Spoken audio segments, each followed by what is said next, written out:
Hi, thanks for joining us. Can you read this, please? As we strengthen friendships around the world, we are also restoring clarity about our adversaries. Whoa, amazing. Absolutely, give it up. Are you an American citizen? I am. Have you ever thought of being president? Every day. You're qualified. Way to go. Thank you.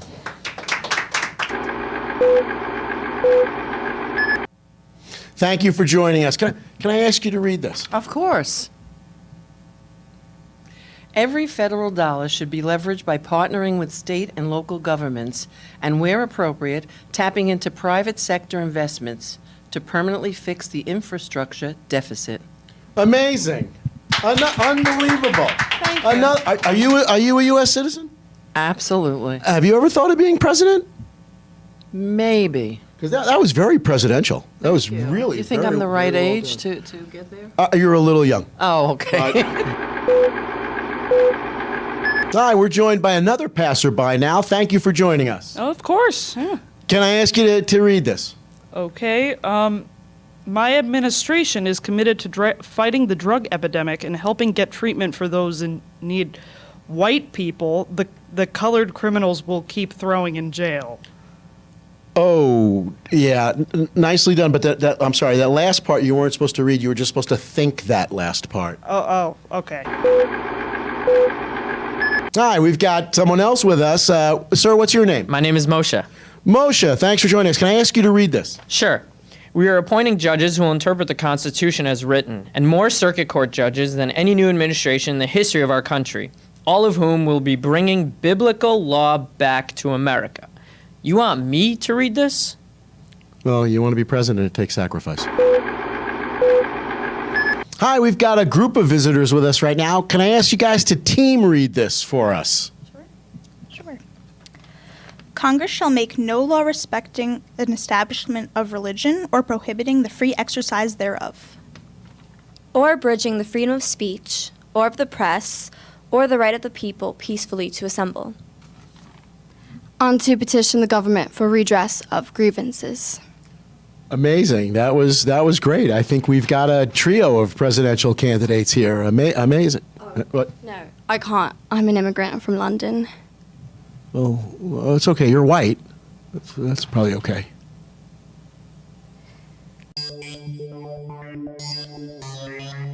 It's time for Forward Nation Radio.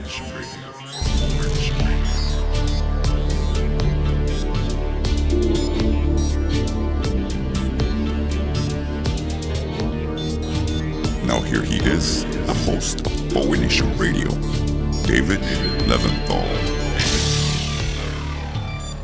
Welcome to Forward Nation Radio with me, David Leventhal. Thank you for joining us on today's show, the last show in January. We will be talking about Mr. Bean going to Congress to deliver his State of the Union address and going elsewhere to deliver speeches. We'll be talking about the Mueller investigation, a little bit on the Russia probe and where we stand. And finally, we should finish up with a few minutes on immigration if we have time, updating you on that. But first, before we get into the substance of the show today, many of you may already have heard that last night was a very special night. It was a super blue blood moon. That's right, something that happens once every 152 years.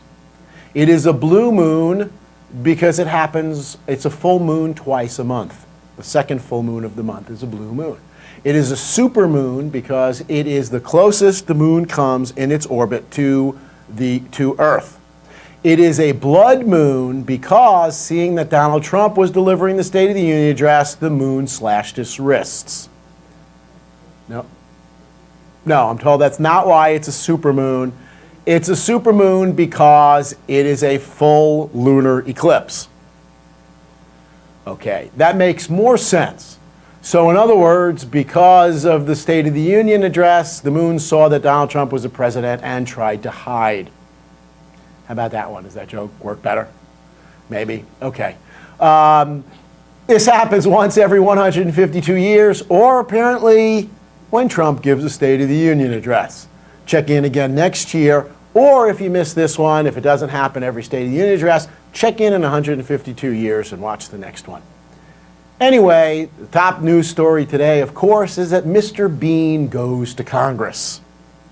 That's right, Donald Trump gave his State of the Union address. Damien, did you watch the State of the Union address? No. I had to wash my hair. You had to wash your hair. I thought it was you have to wash your, oh, you have socks. Right, that's no hair. Our producer has no hair, so that was that. That's even better than washing socks. I must admit, I did not watch the State of the Union. Sorry if I let you down, viewers, but I couldn't force myself to do that, and I didn't let anybody force me. In other words, nobody did this to me. And so I didn't watch the State of the Union. Some people apparently did, and I was able to look at the post-mortem this morning and find out what was said and what was not said. The United States, of course, basically remains rudderless under a president that we are all saying, wow, look how presidential he is. He was able to read a speech. Not only that, but he showed such impulse control. Not only can he be president, he probably is ready for high school. But he managed to not blurt out ad-libs during the course of the speech, as he had, talk briefly, as he had in Davos earlier in the week. Well, let's talk about some of the comedy highlights of the speech, which there really wasn't much reason to watch because, well, if you want to get lied to, you could just turn on Fox News. You don't have to watch the State of the Union. But anyway, there were, of course, some comedy highlights during the speech that are worth talking about. So, here's one of my favorite lines. He talked about the bonds of trust between people and their government, and how he has restored the bonds of trust. Apparently by lying only 2,000 times or so in his first year. That is how you restore the bonds of trust. Let's also ignore the whole concept of running this country for rich people and screwing everybody else and lying about what you're doing to better separate them from their life savings. Restoring the bond of trust. And then, of course, he talked about the economy. Well, one good thing about the economy, at least he didn't take credit for the fact that none of the planes flying people to the State of the Union actually crashed. There was even money bet, 50-50, that he would take credit for that. Hey, no limousines crashed on the way here? That's President Trump. Okay? He took credit for all kinds of things in the economy, most of which weren't true, much of which was true not because of Trump, and started long before in Obama. Here's one of my favorite lines from the speech. We have ended the war on beautiful, clean coal. The favorite terminology of Donald Trump, who apparently likes to cuddle up when he goes to bed, nice, clean pile of coal. I guess when he was young and he found coal in his Christmas stockings and people said to him, that's a good thing. Little Donald said, okay, good, yeah, okay, coal in my stockings, again, excellent. Okay, clean coal, like healthy Big Mac or diet ice cream. How about restoring our strength and our standing abroad? One of my favorite lines from the speech, restoring our strength and our standing abroad. This is from a man who within 1 year has given up U.S. world leadership, who is in fact a joke when he shows up on the world stage, who in fact hasn't even filled most of our State Department positions. Just last night, the news broke from the Washington Post that Donald Trump's finally proposed nomination for ambassador to South Korea, global hotspot, actually is no longer his proposed nominee. Because the man had the temerity to point out that maybe threatening nuclear warfare was not the best way to demonstrate your strength and your standing abroad. How about bipartisanship. That has to be the best part of the whole speech. That this president, who has attacked everybody who voted against him and blue states that didn't go his way, talks about bipartisanship in a speech that was clearly designed to be red meat for the base. Lots of commentators have been talking about how the speech was disguised as bipartisanship when everything in it was code words or dog whistles for the base that I'm on your side. Bipartisanship? I suppose I shouldn't be too hard on President Trump. Maybe he can bring people together. After all, look what he did for the United States and Russia. Nevertheless, there's almost no evidence of bipartisanship in anything he's done or anything he said. And then, of course, finally, he talked about infrastructure. There was an area that he could get bipartisan agreement. Democrats believe that we should be investing in America. Certainly those of us who work in public education believe we should be investing in America.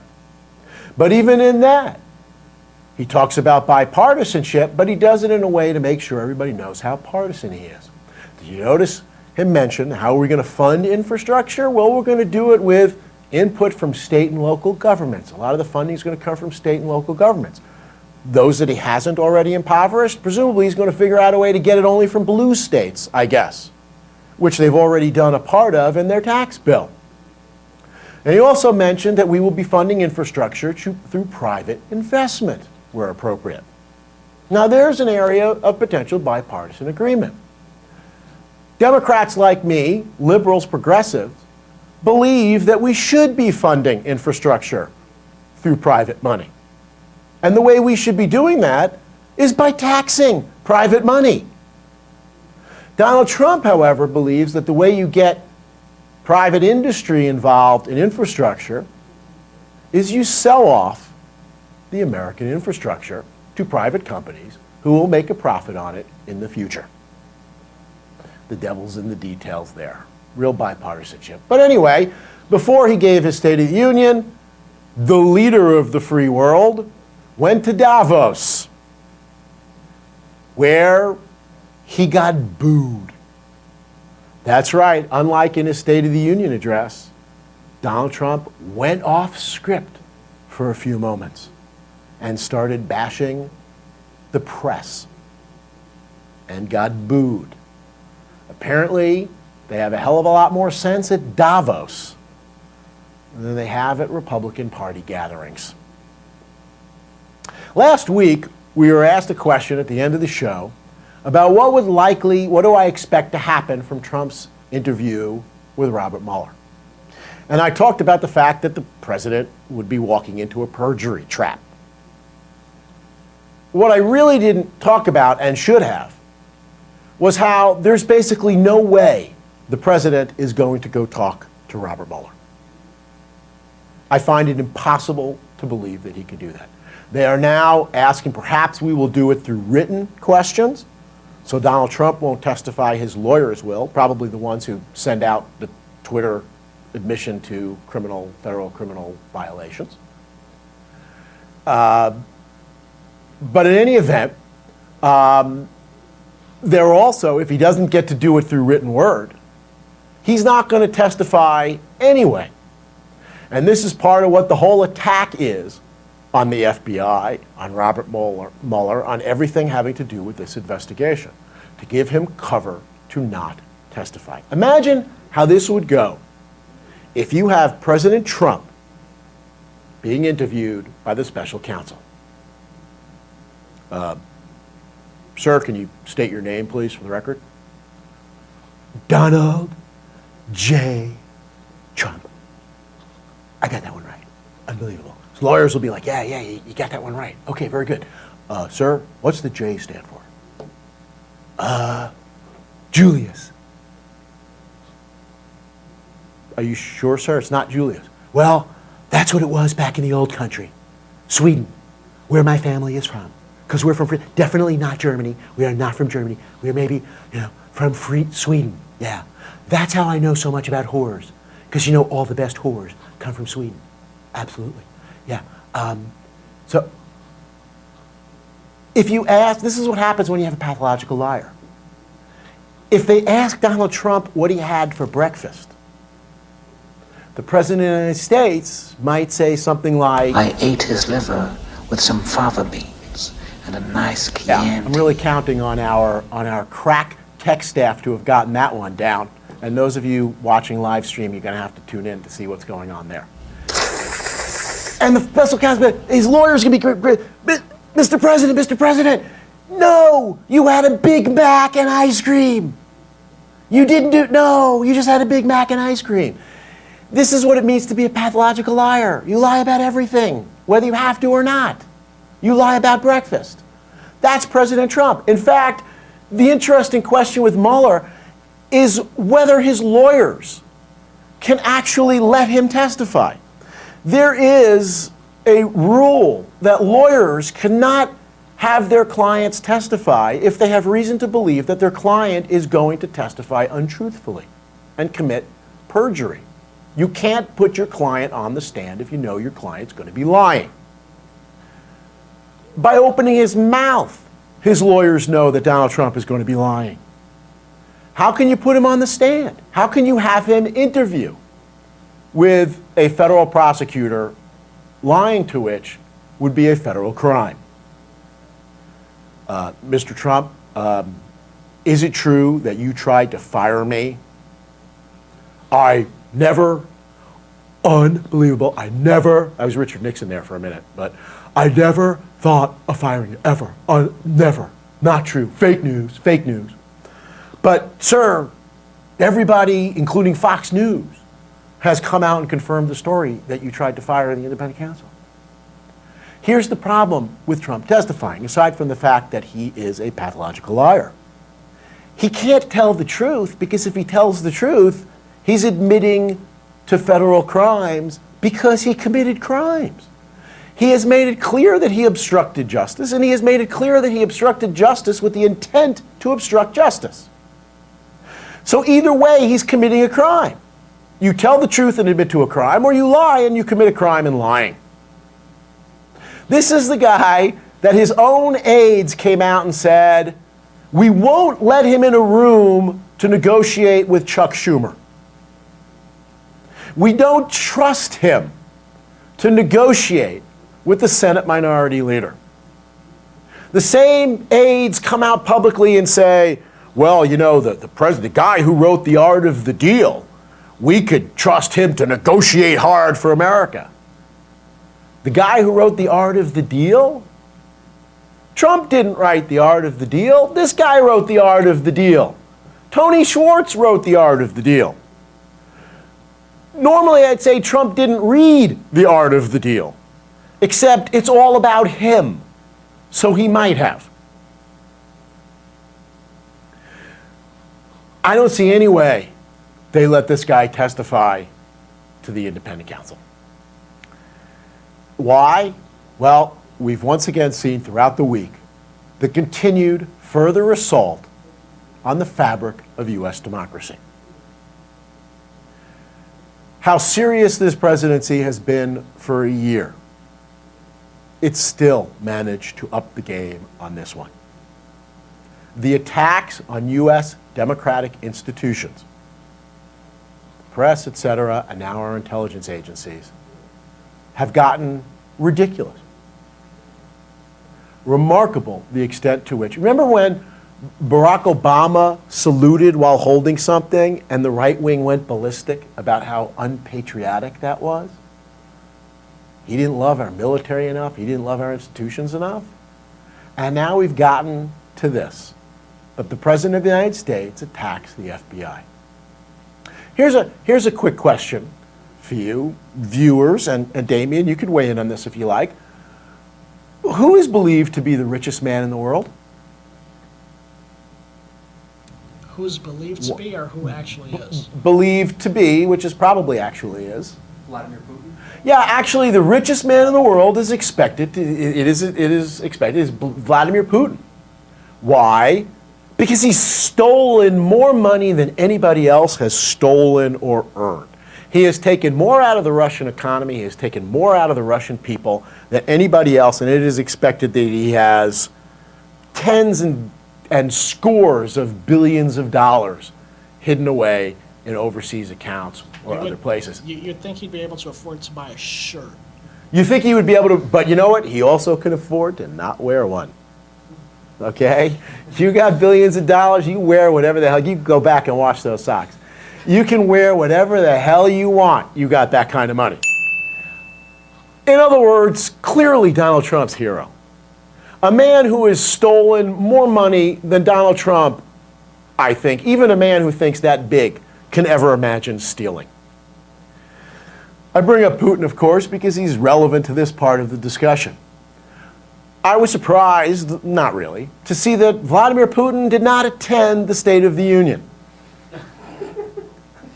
Don't feel bad. You could be sure that he was watching to see how his protege was doing. Okay? Because that's what we're seeing here right now, how blatant this is.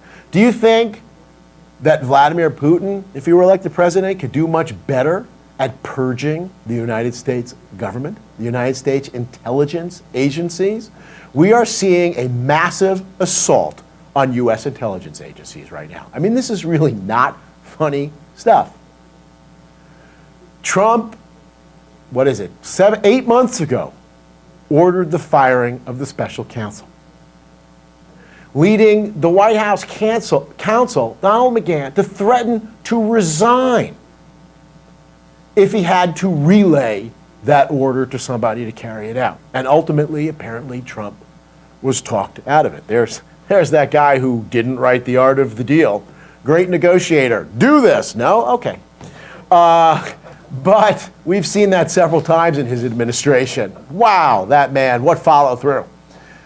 Not that I'm regretting that he didn't follow through with the firing of the special counsel. I don't want to regret that because it may be coming very shortly. But we also now find out the extent to which he has purged so much of the FBI. We have read about how Donald Trump's appointee, FBI Director Christopher Wray, threatened to quit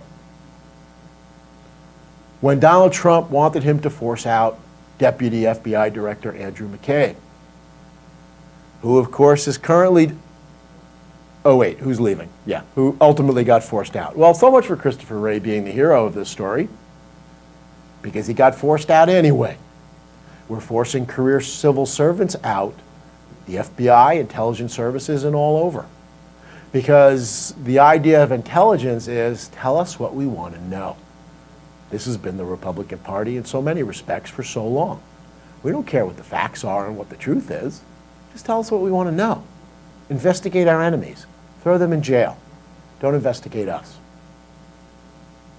We now get to talk briefly about Donald Trump's payoff of a whore. Why? Well, partly because it's fun to say that the President of the United States, just before he became president, paid off a whore to keep her silent. But more because when you look into the story and what's been behind the scenes in the story, you look at the money that they apparently used to pay off this whore, and people are still trying to figure out who it was, or where it was, rather, where it came from. But we've opened up a whole avenue of money laundering for not just one organized criminal organization, but for organized criminal organizations around the world. Finally, there's one way in which Donald Trump believes in globalization. Okay? It doesn't just have to be the American, it could be the Russian mafia, Italian, everybody's mafia. Donald Trump's willing to launder your money for the right price, apparently. Remember how the Trump administration has been threatening from the very beginning, the special counsel, that you had better not look into finances? That is not your mandate. Maybe it all starts to come together a little bit. As we pointed out before, obstruction has already been proven. He has clearly obstructed justice. We've said before that the only question is whether he intended to obstruct justice. And now, as information keeps coming out, it's perfectly clear he intended to obstruct justice. It was really perfectly clear in the very beginning. When he fires Comey and then says, well, great, I took care of that Russia problem, that's intent. Damien, you wanted to add something? I just said it, did I? Yeah, I think at this point it's just very obvious. I And stole anybody your thunder. who isn't seeing this is just not using their eyes. Yeah, this is, Damien's a big fan of, we've talked about this in the past on the show, Damien's always saying this, just use your eyes. Just look, just use your ears, listen, and think for a second about what's in front of you. Because the viewers of this show and those of us on this show can laugh about the ridiculousness of what's going on. But we cry about the fact that so many people in this country don't see the obvious ridiculousness. So anyway, we know now that, well, regarding the firing of Comey, we now know that Trump aides were lying to Trump regarding his ability to fire the director of the FBI because they were afraid he was going to fire the FBI director. This has all come out recently. Mueller has substantiated Comey's testimony on troubling interactions between the two of them, all of which go to the issue of intent.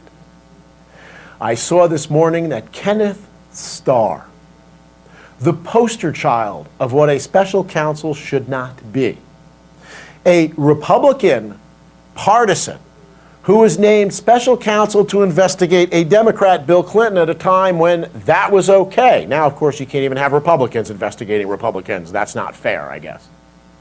You can only have Trump investigating himself, I believe. But Kenneth Starr came out and said, based on what we're seeing right now, this guy lied to the American public about trying to fire Mueller. This needs to be looked into. This is impeachment stuff. This is impeachable. Republicans better hope they hold on to Congress. Donald Trump better hope that they hold on to Congress in 2018. Our viewers had better hope that they don't. Anyway, regarding substantiating Comey's testimony, the former FBI director, who again we have problems with, versus a pathological liar. Gee, I wonder who we should believe. Okay? A communications aide in the Trump administration, we now learned, has resigned due to obstruction of justice. Nicholas Kristof, who I like and frequently refer to his articles, had an article this week where he said, how do you respond to authoritarians, like what's happening in the Trump administration, other than soiling your shorts? I added that, he didn't add it. He said, you don't respond in kind. You take the high ground, and you look for coalitions with the other side. Noble thinking, we've been talking at length about this in the past. I'm sort of sick of taking the high ground. I want to win now and then. And the problem with coalitions with the other side is now these somewhat less crazy Republicans, we once again continue to move to the right. Move to the right, move to the right, move to the right. They need to be defeated. They don't need to be worked with. Release the memo. We can't go before we talk about release the memo.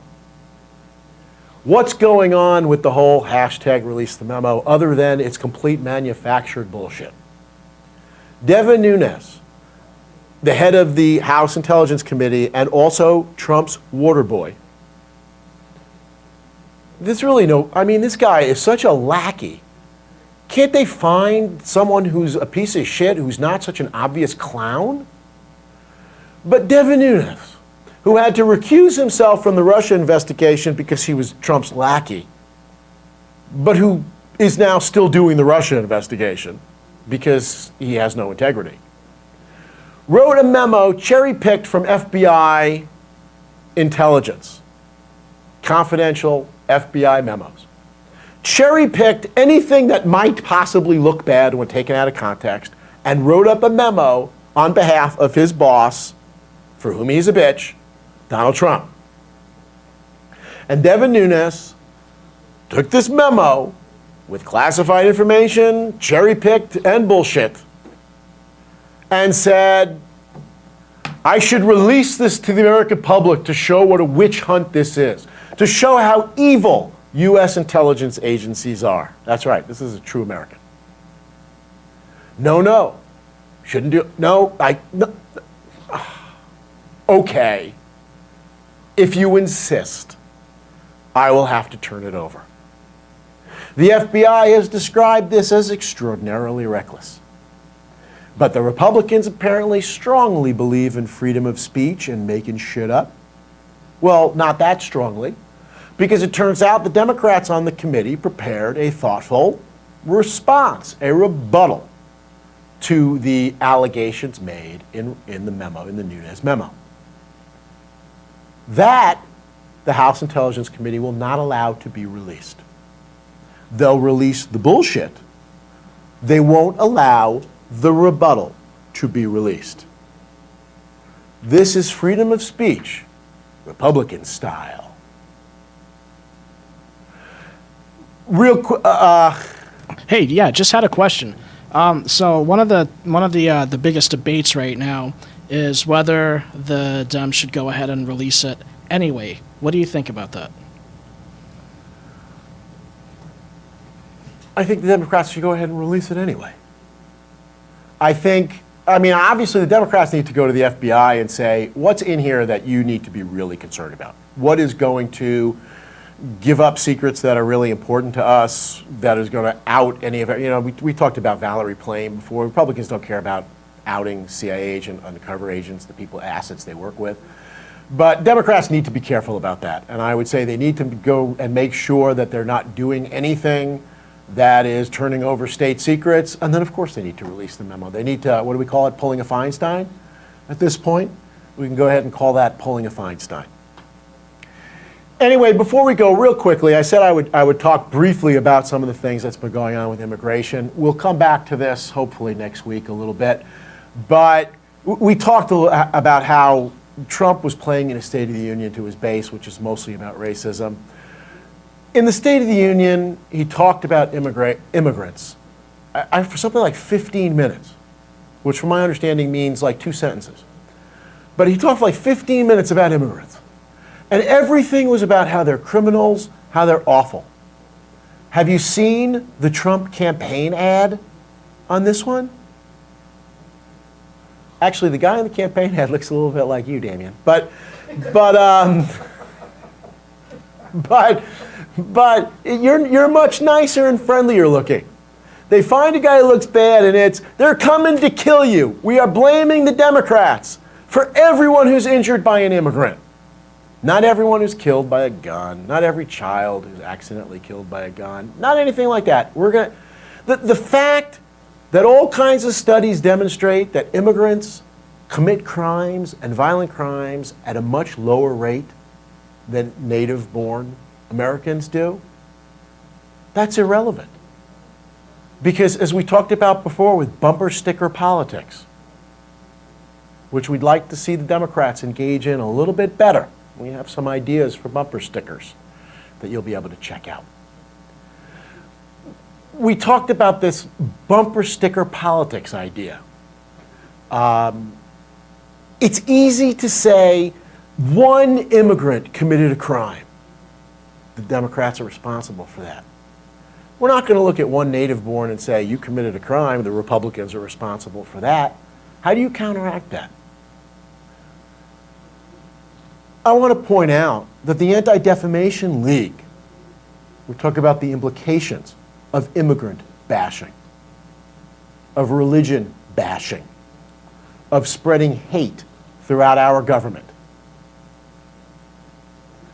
The Anti-Defamation League noted that there were 67% more anti-Semitic incidents in 2017 than in 2016. 67% more. I wish I could get that on a bumper sticker. Maybe I'll have to negotiate with Chuck Schumer if I can manage it. Anyway, last week I talked about a David Brooks article, Republican, who at least is revolted a little bit by how far Trump has gone. I want to bring up David Brooks again. He had an interesting article this week, where as always when I read David Brooks, I'm waiting for the other shoe to drop. And him to say, well, it's okay, Republicans are still right. But his article was all about how immigration is the lifeblood of this country. Where are the rest of our so-called Republican leaders at a time when we need them? Because it turns out immigration and immigrants are the lifeblood of this country. Anyway, that's this week's show. Thank you for joining us. If you like what you heard, like looking forward, go to forwardnationradio.com. That's forwardnationradio.com and get the full experience. You'll see the video from this and every episode there and on our YouTube channel as well. I only like to read this part, by the way, because this is the way I audition for president. I figure if I can read this, then I could be president. I can meet the Trump standard. Don't miss the next Forward Nation Radio podcast on Podbean at podbean.com. If you love what you heard, like us on Facebook, subscribe to our YouTube channel. Please tell your friends and help us spread the word. Forward Nation Radio. See you next week.